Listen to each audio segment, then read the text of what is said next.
We just got done watching the Splatoon Raiders Nintendo Direct, but also at the same time, previews have went live. Yes, lots of different gaming outlets have gotten to go in and play the game and get their first kind of idea and feel as to what the game is going to be like, what it's going to play like, and we have some early previews and impressions of this game. So we'll be talking about some of those and some of the things that they really didn't highlight too much about in the actual Nintendo Direct. So yeah, here's all your Splatoon Raiders information in one video. Overall, there's been a lot of praises with this game. I haven't even really heard any negatives so far. IGN states, the movement is really good, like surfing feels really awesome and it's unique. We also learned from the Direct that there's 3 different types of tanks, speed, power, and tactical, and they all have different subs tied to those specific tanks, so you'll be playing around seeing which one fits you the best. IGN also goes into great detail about how there's so much customization. There's so many things that you can change and do when it comes to your gear, your weapons, even little badges that you can give your character in order to give them unique abilities that you can find.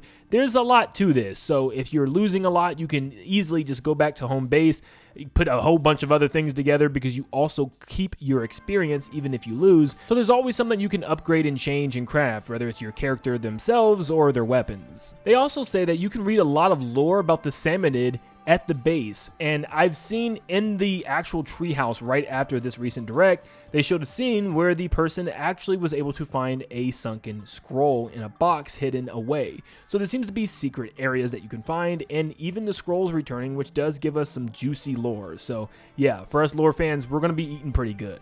Now this is where we're going to start to see a disconnect between the previews. Out of the 4 previews I have, 2 of them agreed on one thing and 2 of them agreed on the other thing, and that is if this game is a roguelike or not. Because IGN claims it still feels like a roguelike, but each stage just feels slightly different enough to feel interesting and not as repetitive as those games can feel like. From what I've seen so far, I think I'm going to have to agree that this looks a lot like a roguelike, especially when you go through the underground chambers. Yes, there's underground areas that pit you through multiple floors of waves of enemies, which feels definitely like basic Salmon Run and even feels a little bit like Side Order. But yeah, from what I've seen so far, I definitely agree with this take, although you'll see some opposing thoughts on this here soon. Now, something I have seen across the board from all these previews is that these underground sections can really test you. You'll come across some really difficult sections. Even some people that are really good at Splatoon said that this was pretty difficult, and you'll get to some floors that you'll absolutely get crushed in, whether it be from these brand new salty, extremely difficult boss battle enemies,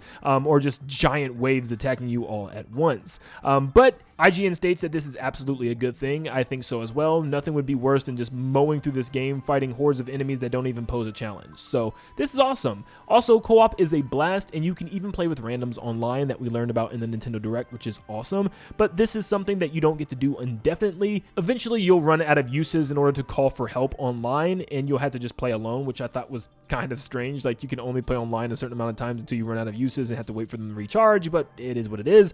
But this is his preferred way to play according to IGN's reviewer, saying that yeah, you're definitely going to want to play with friends because he's had the most fun out of the entire game by doing so. Overall, IGN stated that they definitely had a good time. It was breezy yet challenging at the same time, but a really fun roguelike game all in all. We then have Nintendo Life, where he thinks this game is not much of a roguelike. There is more platforming and story than it leads on, which is pretty interesting, almost taking a completely different approach from IGN.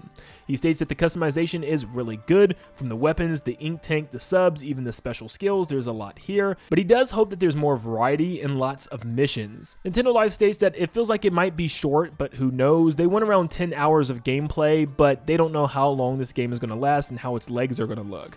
But there is a really good variety of enemy types apparently. Hopefully there's some new ones as well.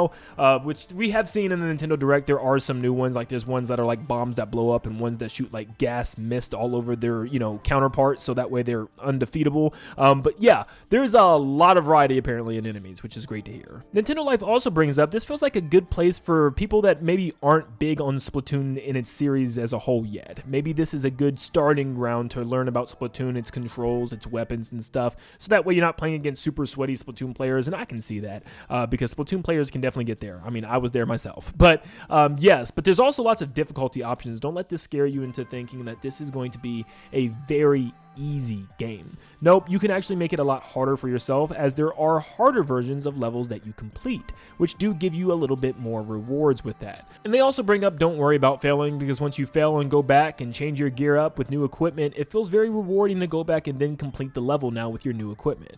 Overall, Nintendo Life had a really good time with it, but just hopes it has good length, lots of new stages, and good content to it to justify that $60 to $50 price tag, depending if you buy physical or digital. Next, we have GameSpot, and they gave us a couple of new things to talk about here, saying that weapons like the roller felt kind of useless unless you're playing with friends and have a dedicated role to be the roller, because, yeah, when you're playing alone, you're mostly going to want to shoot things. You know, being the roller just seems a little weak. He compares the game to Vampire Survivors. I've never actually played that game, so if you have, take with that with what you will. Missions only have light platforming and feels mostly like horde battles. And this is once again where you're starting to see the disconnect, where some people think it feels like a roguelike, like GameSpot states. They feel like this is a roguelike game. It doesn't have kind of those tight platforming missions that you have in the single player missions from Splatoon 1, 2, and 3 really. Although we'll get to that in a second with something else. GameSpot also talks about how this game feels slightly like Donkey Kong Bonanza, where you're breaking and collecting crystals and you're even going underground digging to reach new sublevels. So it has a lot of DNA, it seems like, pulled from that game. But overall, GameSpot says it has a nice combat loop, but how much longevity will the game have after finishing the stages? Will you be able to revisit them for any reason, especially for co-op? So pretty much the same worries that Nintendo Life has. How long is this going to last? How many levels are there going to actually be in this game? Only time will tell. And finally, we have a preview from GVG, or Good Vibes Gaming, on YouTube, where they actually shine some light at some really new and interesting information here. So first off, they say it feels more like an emulation of the single-player Splatoon games and not like a roguelike, or like Side Order's roguelike mode.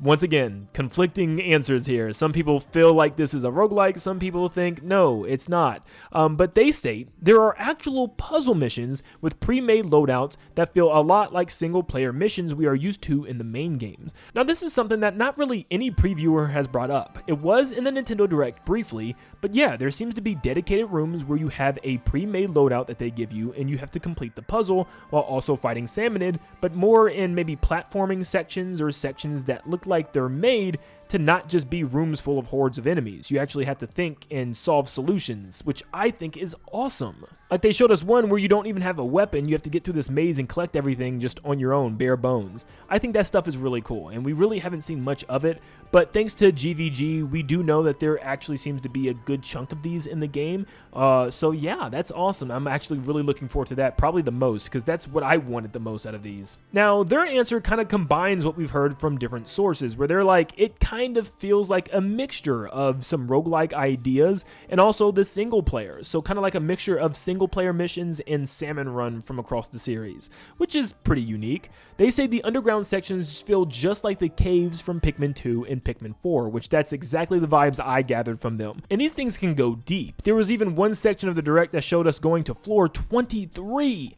Like, oh my gosh, that's a long way, especially if you lose, man. GVG also talks about how each stage has some little environmental help things as well, like plants that boost you up in the air, surfboards to ride across the water and shoot while you're riding, raising pillars, or even boost pads that you can use. They also state that full run squads with co-op is a lot of fun, wouldn't feel the same without it, but you can go the entire way alone if you want, and the visuals look amazing. They even claim that there's a cutscene in this game that looks like one of the cleanest moments they've ever seen from the entire Splatoon series by far. And overall, it seems like the verdict from GVG is that they really like this game, and it has a lot of varied options and feels like a nice blend of all the modes that Splatoon has had by far. Maybe a mix of roguelike, a mix of single player missions, a mix of Salmon Run, and I think so far GVG is the ones that got me even more excited about this game. Now, you guys might be wondering how I feel after this Nintendo Direct. Now, I haven't gotten to play the game yet, but I thought the Direct did everything it needed to do to show off what this game is. It did a great job, but as far as what the game actually is,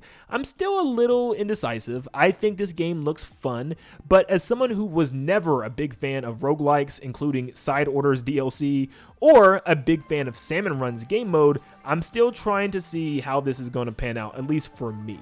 For people that love Salmon Run, this looks like it's going to be a 10 out of 10 for them. I love that this game does have little extra missions and different floors that you can travel to, which is pretty cool. But I think I'm more interested on like the story, the lore, some of the boss battles and stuff, and some of those bonus challenge rooms that really harken back to the single player mode. I think I just wanted to see a bit more platforming like those single player modes offer, so we'll see how many of those missions we actually have in this game, but so far it looks really good. But what do you think? Did the Nintendo Direct do anything to prove that this game is worth your money or not? Maybe you got proved from the Nintendo Treehouse, or maybe from this video alone. Maybe some of these previews helped you to better understand what this game is. But let me know in the comments down below if you'll be picking this game up, if you're excited about it, what worries do you have, and just kind of all your thoughts down below. Thank you so much for tuning in. Make sure you leave a like and subscribe to stay up to date on all things Splatoon Raiders and Nintendo in general. And I hope you all have a blessed rest of your day. See you guys.